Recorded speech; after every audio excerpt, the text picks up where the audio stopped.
Hello and welcome to America in Focus, powered by the Center Square. I'm Dan McCaleb, Chief Content Officer at Franklin News Foundation, publisher of the Center Square Newswire service.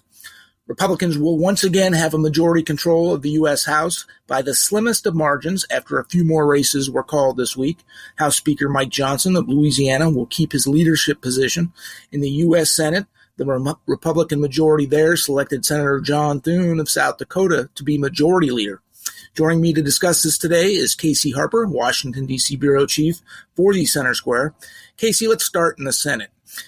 Thune wasn't the only Republican to seek the majority leader position, but in the end, he won out. Tell us about that.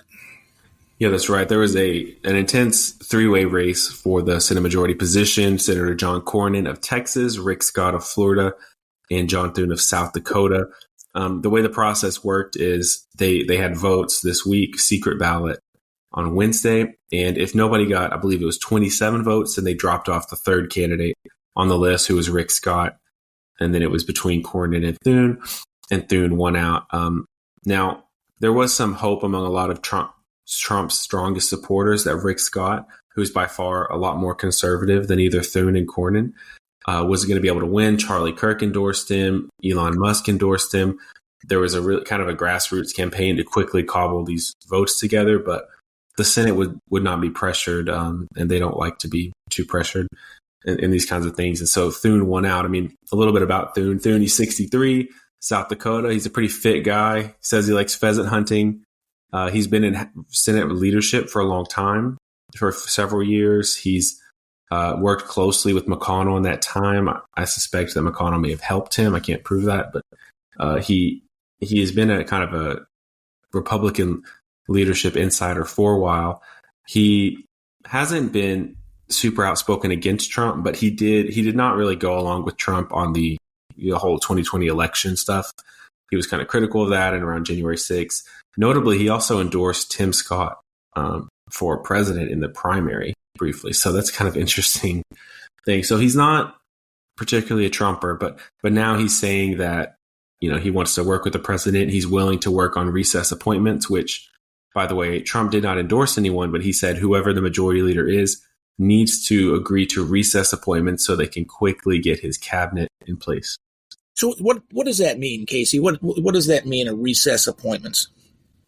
Yeah, I mean, in some sense, like, who knows, because it's a kind of a complicated legal scholar question to constitutional lawyers. But the simple version of it is that the founding fathers allowed provision for a president to appoint cabinet members in the event that Congress was out of session. Now, of course, back then, when they went out of session, I mean, they would, go home. And going home could be a long journey, could take a long time. And so they didn't have airplanes, of course. And so coming in and out of session the way we do now was not really an option back then. And so sessions, were longer. And then when they were out of session, that time was longer. Now Congress goes out of session, everybody flies home for a few days, they can come back into session.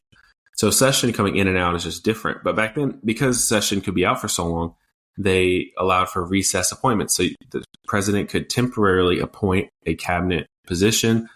There's actually not just cabinet. I mean, there's like 1,000 positions that need Senate confirmation, but he could appoint it. And then this position, I think, would last for 1 year without Senate approval. So lest anyone thinks now fast forward to modern day, lest anyone thinks that Trump is trying to do some legal maneuvering of, emperor style evil. Bill Clinton, George W. Bush, and Obama all used recess appointments, like over 100 for George Bush and Bill Clinton. And then Obama started doing it. But in 2014, the Supreme Court basically ruled that it was being abused, and that that Congress had to be out of session for more than 10 days to do a recess appointment, because, they were trying to do these recess appointments basically on the weekend when Congress was gone. And so the Supreme Court said that really violates the spirit of what the founders wanted. There's, if Congress is going to be back in 2 days, you just need to wait for them. So ever since then, to avoid letting the president do recess appointments, Congress is never out of session for more than 10 days. Even if they're not really in session, they will create a fake session not fake, it's a real session, but it's not really in the same way a session in the sense that they're going to do a lot. They just create the session to prevent the president from doing recess appointments. So what does that all land for us now? Trump has control of the House and the Senate, and he might be able to finagle getting a time of, more than 10 days of Congress actually being adjourned and just appoint, 1,000 people. I mean, that could probably go to the Supreme Court too. It's going to be interesting to see. It hasn't really been tested to that measure since that 2014 Supreme Court case. Casey, let's switch our focus in the brief time that we have left to the U.S. House. Republicans will maintain their majority in the House. Under the Biden administration, Republicans had a slight majority. It looks like they'll have a slight majority now. They needed 218 seats to have the majority. I'm looking at Decision Desk right now. It's been called for 219 Republicans with a handful of races still outstanding. One, it's still amazing. Well over a week past the election, we still are counting votes in some states. But that's neither here nor there for this conversation. During the Biden administration, with House Republicans in the majority, they launched all kinds of investigations into the administration. They impeached Department of Homeland Security Secretary Alejandro Mayorkas, among other things.